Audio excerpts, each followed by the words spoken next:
It's Twale.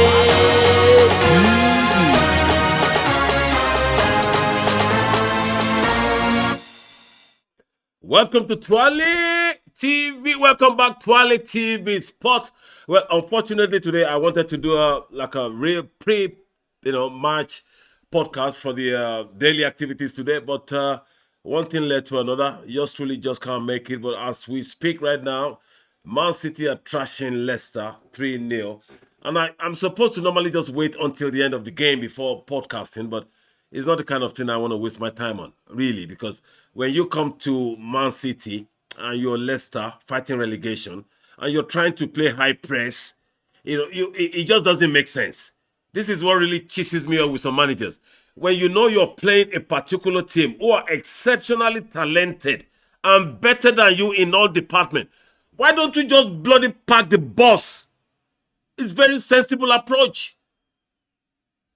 Pack the bus, do as much as you can do to limit the damage, and then see if you can nick a go on the counter or whatever. So the Sam Allardyces, when they do these kind of things, people criticize them. But you then come to see why they are so successful in what they do. Very pragmatic when they need to. The Mourinho's, people will say they pack in the bus because they know the team they're playing, they need to find a different style of play to engage them. So the City Leicester game is just not worth it for me. Anyway, let me go to Chelsea, my team, okay? As you can hear in the background, maybe you can hear the noise of the game still going on. I've got people in the studio with me watching the game, so don't worry.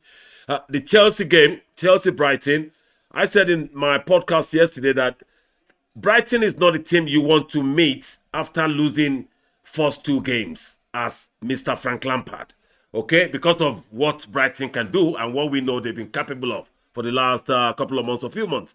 And that's exactly what happened today. Brighton played like they were the home team. I felt embarrassed as a Chelsea fan for 90 good minutes because Frank did his best. Like I said, we can't say nothing wrong with Frank. This is not Frank's problem. I said it. I was so sincere yesterday when I said Frank is not a top manager. As simple. Don't mince your word. Frank is a good manager, but he's not a top manager. Chelsea's job is for a proven top manager. And this is the most important decision they have to make now. If we get this wrong, trust me, if you get it wrong, you think Man U's problem is some serious problem, few years. Chelsea's problem might be worse. We need to get a top proven manager to rescue the mess going on at Chelsea. It's a mental thing. You can see the way these guys play. They have no energy to engage Brighton. Excuse me, my phone. Normally the phone is on while I'm podcasting, but for some reason I forgot. Sorry. My apologies. So Chelsea just can't get out of the second gear. Okay? When you need to get out of the second gear for proper speed, we can't do that. Look at Brighton. They were all over us. They were all over us. We haven't even got the energy to engage them. Talk less of the mental power. Anyway, let me leave that, man. So whatever happens to Frank Lampard now is none of Frank's problem. To be honest, let Frank stay in charge for the next 7 games, and hopefully it will make something out of it. Because it looks likely we're going to get the 4th defeat on the trot, meeting Real Madrid on Wednesday. But I don't like to call things like that because Real Madrid themselves are struggling at the moment. They are struggling. If you watch their performance against Chelsea, Chelsea could have beaten them if we had taken our chances. Even the half chances, we could have beaten them, but we didn't. So people who have been criticizing the board now, it's so funny. I heard people criticizing the Chelsea board. We said that on this channel a long time ago. I queried the people in charge. So it's so nice for me. You feel good when you see people, touching base on the points you have raised. So it feels so good for me hearing these so-called experts now questioning, asking questions. The people in charge, what has been going on, their mode of operation.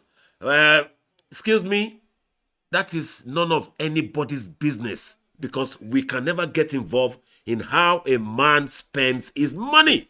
The man spent over 4 billion to buy Chelsea, close to $1 billion buying players, so he has the right to bring his people. Maybe he made a mistake getting rid of the whole crew on the old management working with Abramovich, instead of maybe leaving one, like I said, it should have left people like Chairman Buck in charge, or one or two key people, just to make sure that the culture, is easily, there's an easy transition of culture, of, there are so many things that, it involves changing hand in football management ownership.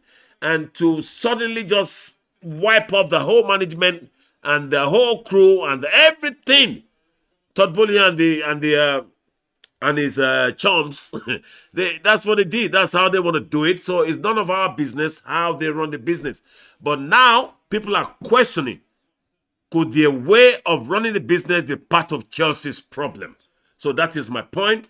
Fans have the right to know. We have said it long time ago. But excuse me, they can run the business anyhow they like, as long as they get us results. But we're not getting results. So maybe they need to be more open. I said it a while ago. I said they should please engage other stakeholders in Chelsea. Look for other stakeholders, ex-players, ex-investors, ex-advisors.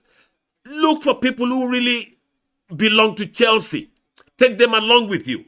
So maybe it will be, a lot much easier than all this easily avoidable problems we're running into. Because, somebody questioned me yesterday, said, why are you trying to ridicule Frank Lampard, that is not a top manager, he's okay, but he's not good enough for Chelsea? And my reply to him was, Frank is not even as good as Graham Potter that we sacked. Look at Graham Potter's record from Norway to Swansea to Brighton. Everywhere he went, he stabilized and progressed and got results. Frank went to Derby. This is exactly my statement to the Chelsea fan. He's a hardcore Chelsea fan who, some hardcore fans, you cannot abuse our legends. Even me, you can't abuse Chelsea legends in front of me. But when we're talking facts, when we're debating or analyzing on a channel, it's not about emotions. It's about facts. And I said to him, Frank helped Derby. He couldn't promote them. He couldn't get them promoted. He went to Chelsea with an abundance of talent. He did well, but he can't win nothing. He got sacked. He went to Everton. He couldn't do nothing. Winning 2 or 3 games out of 21 or so. So that is not a good record to paint yourself as a top manager. That's what I told the fan. Look at Vincent Kompany. Okay? He came, first time manager, championship, straight, promoted. Would you employ Vincent Kompany or Frank Lampard if you have a club in the championship looking for promotion? Of course you're going to look for Vincent Kompany first. Football is about result and record. Anyway, let's leave that. I hope our next manager comes from the caliber of managers I call top class, high-rated, proven managers. And I'm saying Mourinho's, Ancelotti's, Pep Guardiola's, Jurgen Klopp's, Allegri, Conte. Because these guys, they are winners and they will win you trophy as long as you give them the tools. And Chelsea have got the tools in abundance. We've got all the talents. Best young talents in Europe right now. Majority of them are in our squad. And why are we not winning? Why are we not scoring goals? I beg, let's leave that till tomorrow, I beg. Don't forget to follow Twale TV Sports if you're just watching us for the first time. Subscribe and then go to our sister channel, Twale TV Entertainment. And then, we have to say thank you to all those new fans following and subscribing. The numbers are good. It could be better. So let's catch up again. I'm not sure if I'm coming back tonight, so no promises. Let's catch up again tomorrow, and let's see what happens. Arsenal, the ball is in your court now. City have started the last 7 games now. If both of you can win the 7, obviously Arsenal is the champion. But this is where you call test of character. This is where the depth in squad of Man City might cause Arsenal some problems. But unless Arsenal keep winning, I still believe in Arsenal for some reason. I don't know why, and don't ask me, please. Let's catch up again tomorrow. We love you. Hasta la vista, baby. Ciao. Ẹ ṣé gan, ó dàárọ̀. It's Twale.